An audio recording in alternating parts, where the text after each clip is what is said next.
நலம் காக்கும் ஸ்டாலின், உங்கள் குடும்பத்தின் நலன் அரசின் பொறுப்பு.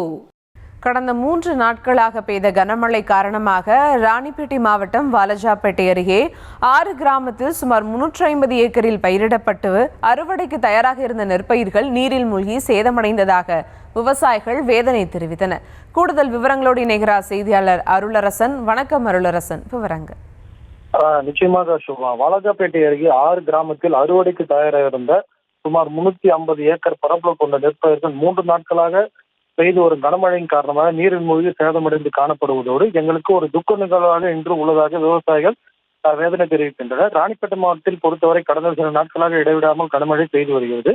இதன் காரணமாக கடந்த 2 நாட்களுக்கு முன்பு இரவு இடைவிடாத பெய்த கனமழையின் காரணமாக வாலாஜாப்பேட்டை அடுத்த பாகவதி, ராமபுரம், வள்ளுவம்பாக்கம், முஷிரி, குப்பத்துமோட்டூர், ஈச்சந்தாங்கல் உள்ளிட்ட 6 கிராமத்தை சேர்ந்த விவசாயிகள் சுமார் 5 மாதங்களாக இரவு பகல் பாராமல் பயிரிடப்பட்டு அறுவடைக்கு தயாராக இருந்த நிலையில் சுமார் 350 ஏக்கர் பரப்பளவு கொண்ட நெற்பயிர்கள் பெய்த கனமழையின் காரணமாக முற்றிலுமாக நீரில் மூழ்கி சேதமடைந்ததாக கூறப்படுகிறது. இதனையடுத்து பாதிக்கப்பட்ட விவசாயிகள் பேசுகையில், கடந்த 5 மாதங்களாக நாங்கள் இரவு பகல் பாராமல் குழந்தை போல் வளர்த்து வந்து தற்போது அறுவடைக்கு தயாராக அறுக்க இருந்த சுமார் 350 ஏக்கர் பரப்பளவு கொண்ட நெற்பயிர்கள் தற்போது பெய்த கனமழையின் காரணமாக நீரில் மூழ்கி சேதமடைந்து காணப்படுவது இந்த நாள் எங்களுக்கு ஒரு துக்க நிகழ்வாக இருப்பதாக விவசாயிகள் கண்ணீருடன் வேதனையை தெரிவித்து குமர்களை தெரிவித்தார்கள்.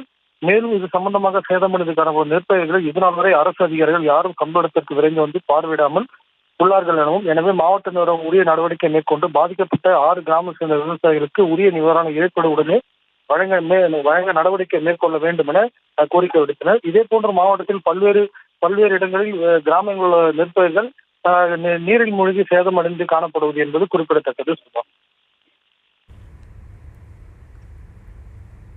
விவரங்களுக்கு நன்றி அருளரசன். நலம் காக்கும் ஸ்டாலின், உங்கள் குடும்பத்தின் நலன் அரசின் பொறுப்பு.